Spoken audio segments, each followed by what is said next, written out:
bonjour à tous, on se retrouve aujourd'hui à l'abbaye Saint-Vendry avec le frère Mathieu, le brasseur des lieux. C'est une abbaye, oui, et une brasserie également. Donc raconte-nous un peu la genèse du projet, c'est en 2015 que tout se lance. Alors en 2016, actuellement, on a pris le gros matériel. Mais en fait, le projet a commencé plutôt en 2014, où on a remis un peu en question notre activité économique, où avant on faisait on avait ce qu'on appelait la microcopie, donc on faisait de la numérisation de documents sur microfilm. Okay. Et puis ça a un peu périclité, donc il fallait trouver une autre source de loyer. Donc on a fait une grande réunion communautaire, un brainstorming monastique, où chaque frère devait venir avec une idée. Okay.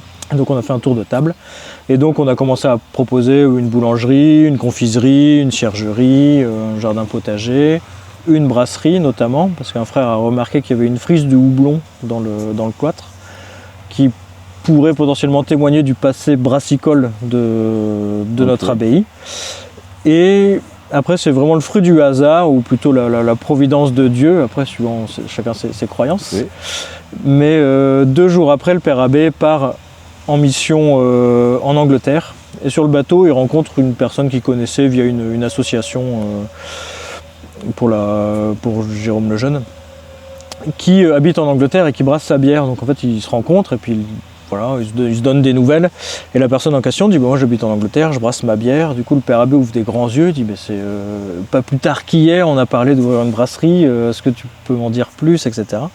Et la personne en question, assez sympa, décide de lui en dire plus et de nous offrir un kit de brassage. Okay. Du coup, 2 semaines après, on reçoit un seau en plastique avec des bouteilles, des capsules, du malt, du houblon.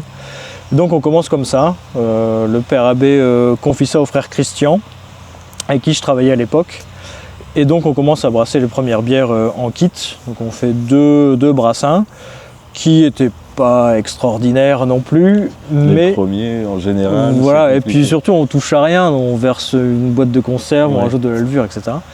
Mais c'était les nôtres. Et ça, du coup, ça a beaucoup touché la communauté. Quand on a servi les bières au réfectoire, tout le monde était un peu enthousiaste en disant c'est la nôtre, quoi. Et donc, fort de ce presque succès, on a investi dans une gamelle pour pouvoir brasser de manière plus professionnelle, ou enfin au moins travailler avec le grain. Et donc là, voilà, ça a commencé à prendre. Pendant ce temps-là, le père abbé avait monté une commission plutôt économique qui ont étudié la faisabilité du projet, savoir si ça rentrait si ça pouvait combler notre manque de finances. Ouais.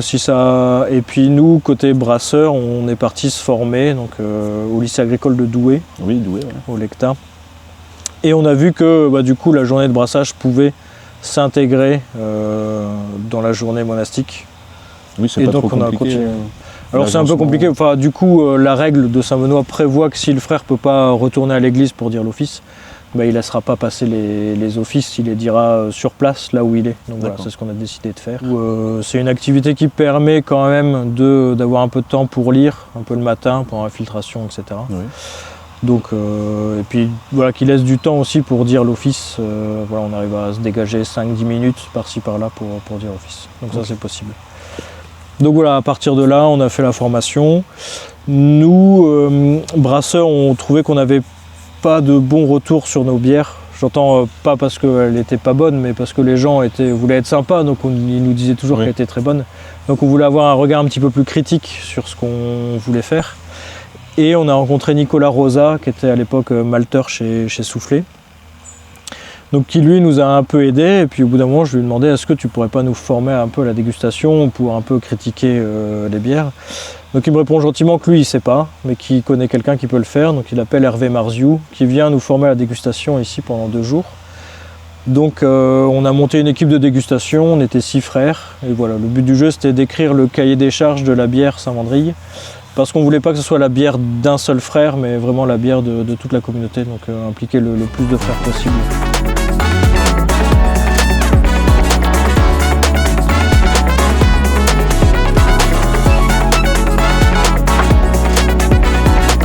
Dans ce concept de création, est-ce qu'il y avait une petite pression parce que vous êtes les premiers moines français à brasser en réalité? Alors, il y avait une grosse pression derrière ça?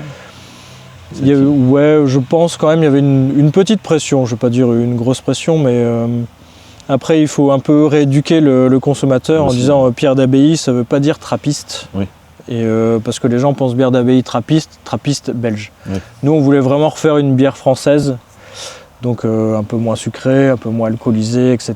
Donc c'est pour ça qu'on n'est pas parti voir les moines trappistes pour se former, mais on est resté en France. Vous avez fait des stages aussi dans des brasseries Alors moi j'ai fait une semaine à la brasserie Saint-Germain aussi, et puis après on a rencontré Mathieu Le Seine et Olivier Dutoit, la brasserie Pays Flamand, et puis une brasserie à côté de Meaux, ça va me revenir, Rabourdin. Voilà, Hugues Rabourdin, surtout le père. Mais donc voilà, pour la petite histoire, il y a eu une petite pression, mais donc on voulait vraiment recréer une bière française, donc on a travaillé là-dessus avec l'équipe de dégustation, avec Hervé Marziou. Il nous avait demandé de préparer 5-6 bières qu'on aimait bien, dont on pourrait s'inspirer. Lui avait préparé un peu de son côté. Et puis donc voilà, il nous a formé à la dégustation de manière très ludique, en nous faisant boire de l'eau au début, mais de l'eau salée, sucrée, amère, acide, etc. pour un peu éduquer les papilles. Et puis après, on a travaillé un peu sur ce qu'on voulait comme bière de Saint-Vendry, donc en termes de couleur, en termes de pétillance, d'amertume, de goût. Et lui, après, a pu nous conseiller sur la matière première. Et après, libre à nous de la fabriquer. Le but premier, on va dire, c'était au cas où on n'y arriverait pas, c'est de pouvoir donner le cahier des charges à un professionnel de la bière et puis de pouvoir apprendre après en faisant la recette. Mais quelques mois après, quand Hervé Marziou est revenu, on lui a fait goûter ce qu'on avait fait. Et voilà, il nous a dit vous avez besoin de personne pour continuer, quoi. Vous êtes sur la bonne voie, donc voilà, continuez à brasser. Donc voilà, toutes les semaines on brassait 20 litres qu'on faisait passer au réfectoire, et puis après c'était les frères qui étaient sans filtre, qui disaient la couleur là c'est bien, la pétillance c'est nul, là elle pue, c'est pas bon. Enfin voilà. Faire des dégustations à l'aveugle. Hein, ouais, c'est ça. Ouais. Du coup, on a avancé comme ça.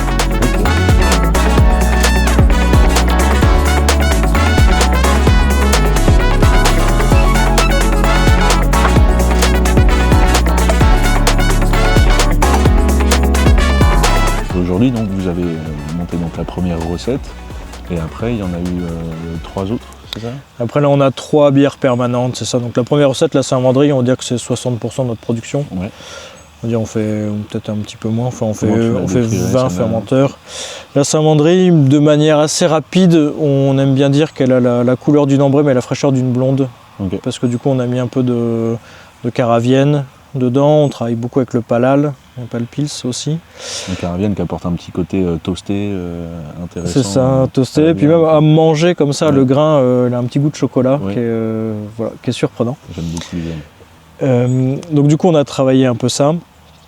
On a choisi des houblons d'origine anglaise aussi dedans, donc voilà, qui va tirer un peu sur la bitter. Mais la couleur a un orange assez vif, et donc du coup beaucoup de gens l'appellent l'ambrée. Nous au début on l'appelait la blonde, après on a sorti une bière qui est un petit peu plus blonde, donc voilà, on s'est mis un peu en porte-à-faux. Donc maintenant on dit gentiment que c'est une palale, parce que je pense que c'est ce qui se rapproche plus du style qu'on a fait. Voilà, ou sinon c'est la Saint-Vendry, voilà. On voulait pas la caractériser. De créer un nouveau style, hein, si on veut. Partir d'un cahier des charges, c'est aussi intéressant que de partir d'une recette qui appartient au BJCP, je trouve. Tout à fait, Je préfère faire ça d'ailleurs, que partir du BJCP.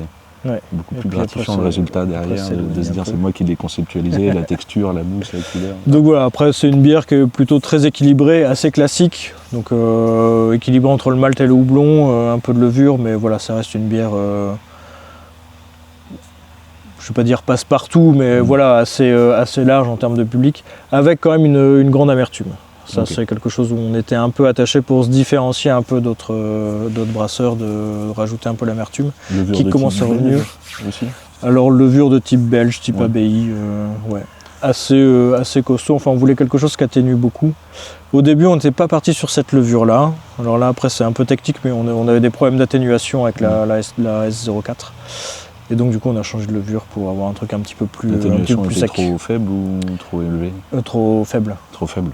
Okay. Donc il restait trop de sucre à la fin, il y avait un peu moins d'alcool que voilà, ouais. Et je me rappelle toujours, mon professeur de brasserie, Olivier Sénéchal, disait toujours une bonne bière c'est 80% d'atténuation. Et nous, on atteignait à peine 73, voire 70, quoi. Donc voilà, du coup, on a changé. Maintenant, on est un petit peu plus, on est 82, 84. Mais, On voit, elle est vigoureuse. Hein. On est passé à la brasserie tout à l'heure. Ouais, bah, c'est la championne de fermentis. Ils l'appellent comme ça, elle part très vite. Elle est superbe. Donc voilà, après ça, pour diversifier un peu la gamme, on a créé la Sicera Imolone, donc qui veut dire bière de houblon en latin. À la fois, c'est un clin d'œil à notre histoire, parce qu'en 848, peu de temps avant l'invasion viking, l'abbé de l'époque, Saint-Anne-Ségise, a rédigé une charte d'approvisionnement de l'abbaye, donc voilà, pour les denrées, les vêtements, etc. Et dans cette charte, il demandait à ce qu'on soit approvisionné d'une bière de houblon, autant que nécessaire pour les frères qui travaillaient au champ, etc. Et donc c'est en 848, avant Hildegarde de Bingen, où on savait qu'on mettait déjà le houblon dans la bière. Mais voilà, on sait aussi que la bière n'était pas faite ici, on la faisait venir de Bourgogne. Et c'est après le retour des moines, après l'invasion viking, qu'on a monté une brasserie ici.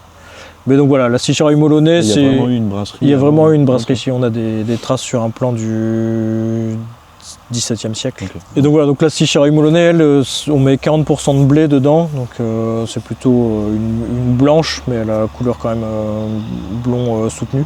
Okay.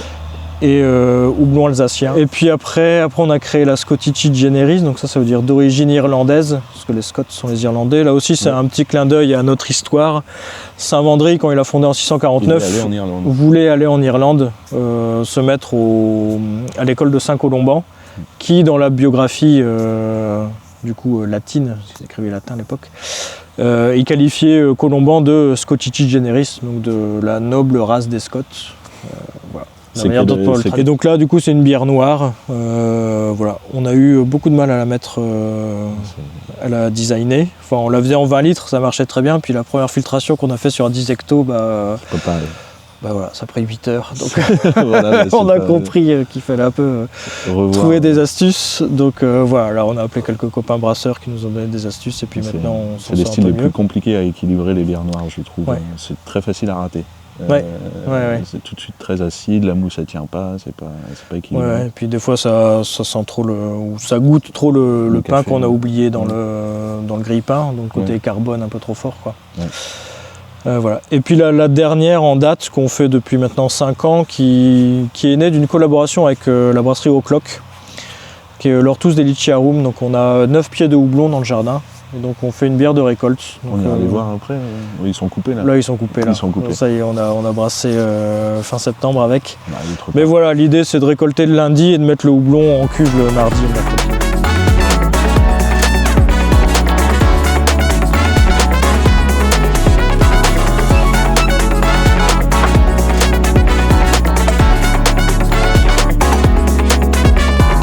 Et l'unité de brassage, elle fait quelle taille? Alors nous on a une salle à brasser qui fait 10 hectos et 4 fermenteurs de 20 hectos. Ouais, donc 2 brassages pour remplir un fermenteur. Ouais. Okay. Et l'idée c'était aussi de pouvoir brasser toutes les semaines. Enfin là avec 4 fermenteurs on peut brasser 5 semaines sur 4. 4 semaines sur 5 je veux dire.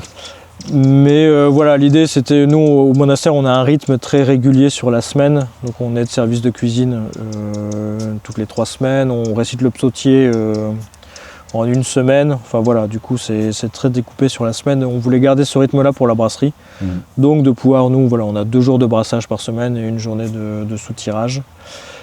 Et voilà, il y a des semaines où du coup on peut pas tout faire parce qu'il y a Noël qui tombe, parce qu'il y a la semaine de Pâques, parce qu'il y a des grandes fêtes. Du coup, le rythme actuel c'est plus de 3 semaines sur 4. Ok.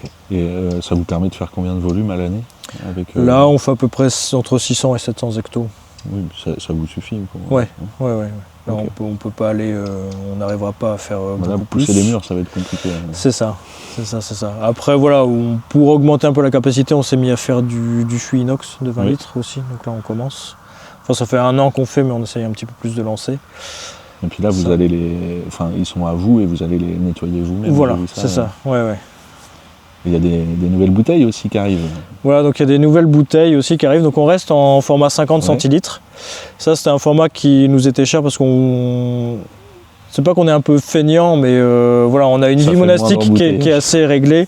Et donc ça fait moins de perte de temps à changer, à gérer des stocks de différentes bouteilles aussi qui sont pas toujours évidents. Donc on a opté pour le format 50. Mais la bouteille qu'on avait actuellement était pas réemployable. Et donc du coup, voilà, on a décidé de faire un geste aussi pour l'écologie, maintenant qu'on s'est bien brassé. Voilà, de réduire un peu notre consommation d'eau et puis d'utiliser du réemploi. Donc on a pris une bouteille long neck, mais en 50 centilitres, qui du coup est réemployable. Donc avis aux collectionneurs, hein, récupérer les bouteilles, c'est Voilà, les dernières. et aussi les anciennes étiquettes, parce que du coup on change d'étiquette aussi en même temps. On n'en met plus qu'une qui sera hydrosoluble, qui sera en papier, qui pourra être recyclée aussi, etc. Donc, voilà. Super. On a changé de fournisseur de produits d'entretien aussi pour un fournisseur qui est capable de récupérer les bidons en plastique et de les recycler. Enfin voilà, tout ça pour vraiment essayer de dire que le seul déchet qui sort de notre brasserie, c'est les drèches et la chimie associée aux réglementations pour la désinfection et les nettoyages. Et encore, les drèches, c'est un coproduit qui est... C'est un coproduit, ouais, voilà. Côté, donc nous, c'est un agriculteur de la région qui donne ça à ses cochons puis à ses vaches pour aider l'alimentaire, quoi. Ouais. Merci frère Mathieu pour l'accueil. Merci à vous d'être venu. Un plaisir toujours. Et puis bienvenue à Brew Society pour visiter. Ouais, avec plaisir. Ouais.